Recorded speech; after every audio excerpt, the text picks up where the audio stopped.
Tidak lama, kemudian anggota polisi datang. Setahu saya juga dulu tuh kecelakaan Pak, kecelakaan laka lantas gitu. Laka lantas ya Pak? Iya. Oke. Dan waktu itu Pak, apa yang Bapak lakukan kepada Vina? Ya sebelum mobil Ranger datang ya si korban perempuan ini saya tapak terus Pak. Dan minta tolong, tak sabar, istighfar ya Dek, istighfar, sabar, terus istighfar terus. Tolong Pak, tolong. Iya, iki sama saya udah ditolong tinggal nungguin mobil. Bapak sempat bertanya, kenapa Dek, ada apa? Enggak sempat nanya Pak, saya sendiri juga waktu itu gemeter sendiri. Ya, berarti karena Bapak meyakini waktu itu saat itu murni kecelakaan. Ya Pak. Nah, waktu itu Bapak kemudian menolong Vina ya. Vina yang Bapak bawa atau sekaligus dua-duanya, Vina dan Eki ke rumah sakit? Semuanya bareng. Bersama dengan mobil Ranger polisi. Mobil Ranger polisi ya Pak ya? Betul. Oke itu. Rumah sakit mana Pak? Gunung Jati. Gunung Jati. Betul. Jaraknya dari sini berapa jauh? Kurang lebih 15 menitan lah Pak. 15 menitan ya, 15-10 menit. Bagaimana Bapak menolongnya? Ya setelah si korban laki dinaikin, saya kan masih tetap megang perempuan. Nah, megang perempuan sampai rumah sakit masih tak apa-apa. Bapak terus? Betul. Sampai masuk ke ruang? Sampai masuk UGD udah ditolong sama pegawai rumah sakit UGD. Waktu Bapak meletakkan di rumah sakit, masih bernyawa Pak? Masih hidup. Perempuannya masih hidup. Masih bisa menyampaikan sesuatu? Masih minta tolong aja terus, dan tolong. Berhenti ya, minta tolong itu dari sini sampai ke rumah sakit. Hanya itu yang disampaikan? Iya, minta tolong dan minta tolong. Saya dulu Pak, juga melasmen kasihan gitu Pak, sampai nggak tega, sampai gemeter, bener-bener gemeter, sampai kayak gini kecelakaan ya Allah, aku bilang gitu Pak. Ya jam 10 tuh kayak gini, cuman nggak ada yang berani nolong Om. Ya ada yang menyaksikan tapi tidak banyak tolong, ayo Pak, tolong Pak, kok nggak ada? Ya, Pak. Saya, Pak polisi 3 itu yang angkat ke mobil. Waktu itu Pak, kondisi Vina menggunakan helm nggak Pak? Oh nggak pakai helm, cuma si laki aja, yang laki aja pakai helm. Helm itu ya tak copot karena masih posisi terikat di sini, kemudian masih hidup atau apa, tak copot. Ternyata helm itu darahnya banyak, ya, tak taruhlah di mobil Ranger, ikut bawa ke sana. Saya nanti akan ke Bapak lagi Pak, tapi saya belum ukur ini Pak, jarak antara Vina, Eki, dan sepeda motor ya? Ini kita harus ukur terus Pak, tapi kita harus berhati-hati Pak ya. Kita ukurnya lurus saja Pak. Nah, tolong jangan dilepas Pak ya. Saya coba ukur nih, pemirsa, jarak antara Vina dan sepeda motor, karena ia paling dekat. Tandain dulu Om, 5 meter itu Om. Oke, 5 meter. 5 meter di sini. Bentar Pak. Saya akan coba tandain.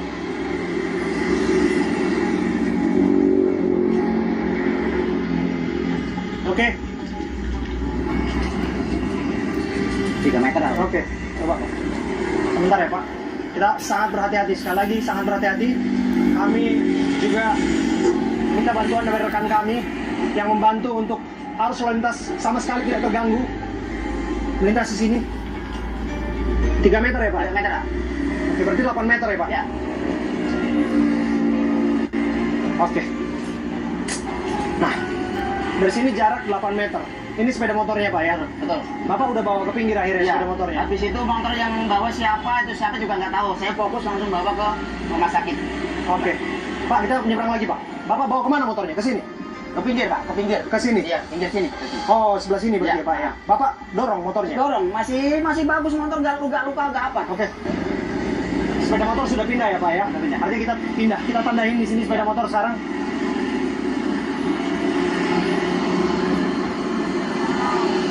Pertanyaan saya Pak, ketika Bapak pindahkan ke sini sepeda motornya Pak, keadaan sepeda motornya masih bagus atau ada rusak berat? Nggak ada yang rusak Pak, nggak ada yang rusak, masih bagus. Apakah ada kerusakan sebagai dampak benturan yang sangat keras terhadap motor itu? Tidak ada. Nggak ada?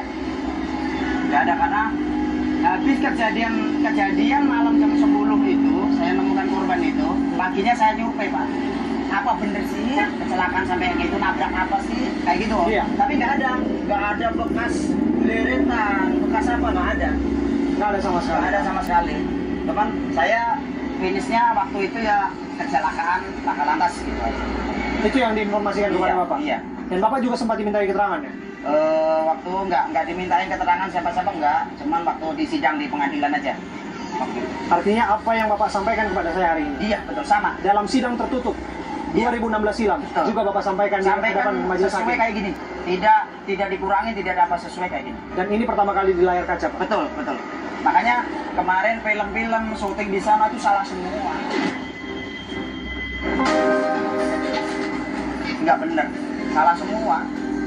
Posisi dari segi posisi wilayah juga di Kecomberan dan korban posisi juga nggak di sana. Posisi ini kalau bisa ditanya tiang listrik ini yang ada PD ini Pak, kalau ditanya dia bisa jawab. Ada saksi bisu. Saksi bisu. Dan tak satu pun apa yang Bapak ucapkan ini kebohongan, Pak. Kebohongan tidak ada, berarti sumpah demi Allah, demi Rasulullah. Inilah yang saya tolong pertama. Korban-korban inilah. Saya lah yang nolong pertama. Berapa kali Bapak diadakan ke persidangan? 2 kali. 2 kali? Iya. Diadakan ke persidangan? Iya. Bapak sempat ikut rekonstruksi juga? Oh, tidak ikut. Ikut rekonstruksi pas 2 hari atau 3 hari dari Polresta Kota datang ke Polsek Talun, saya dipanggil lagi. Oke. Pak Mandor, ayo ikut lagi. Kemana Om? Ikut. Karena pelakunya udah ketangkap, bilang Oke. ya. Bawalah ke SMP Pan. SMP 11? SMP 11 dibawa ke kebun-kebun di belakang showroom situ. Oke, itu yang Bapak dengar Iya, ya? saya dan ikut ke situ. Om. Bapak juga ikut Ikut, menyaksikan? ikut.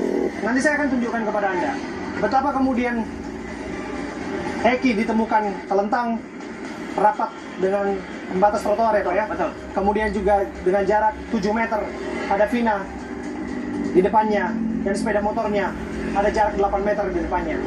Eki yang membawa dan membonceng Vina. Bagaimana mungkin ini adalah kecelakaan tunggal? Bagaimana mungkin ini semua terjadi betul-betul karena benturan keras? Setelah kemudian Bapak dengar penganiayaan, apa tanggapan Bapak? Ya kaget. Aduh, nyata bener apa yang saya pikirkan sendiri gitu Pak. Ya, nalar Bapak Ya. waktu itu nggak mungkin kecelakaan. Iya, seperti nggak ini. mungkin karena saya bilang paginya nyari lagi nggak ada besi-besi yang cerongat, yang apa kayak itu nggak ada Om. Keterangan Pak Suroto ini barangkali memberikan pengertian kepada kita, bayangan, imajinasi, gambaran apa sebetulnya yang terjadi di malam naas itu kepada almarhumah Vina dan juga Eki. Lagi dan lagi, mengapa saya membawa kapur tadi ya Pak ya? Iya. Mengapa juga saya membawa ini alat meter ya Pak ya? Iya. Saya mau menunjukkan kepada Anda sekali lagi ya pemirsa saya. Lokasi. Mari Pak, kita lihat lagi Pak. Tandanya sedikit banyak masih ada. Hati-hati, kita menyeberang lagi Pak. Kali lagi. Oke. Kita berdiri di tiang ini Pak. Bapak bilang tiang ini sebagai saksi ya Pak? Iya. Oke. Kalian bisa saksikan ini pemirsa.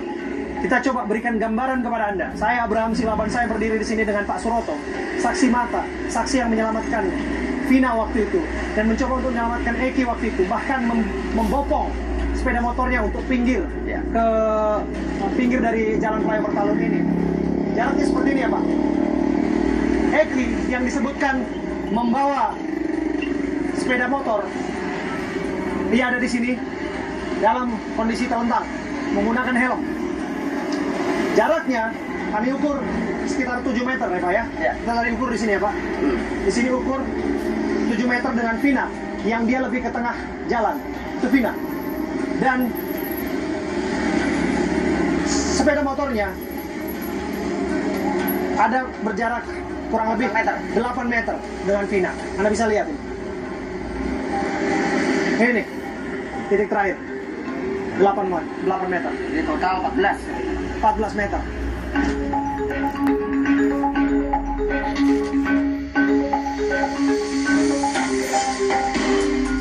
Sangat disayangkan tentu saja ya.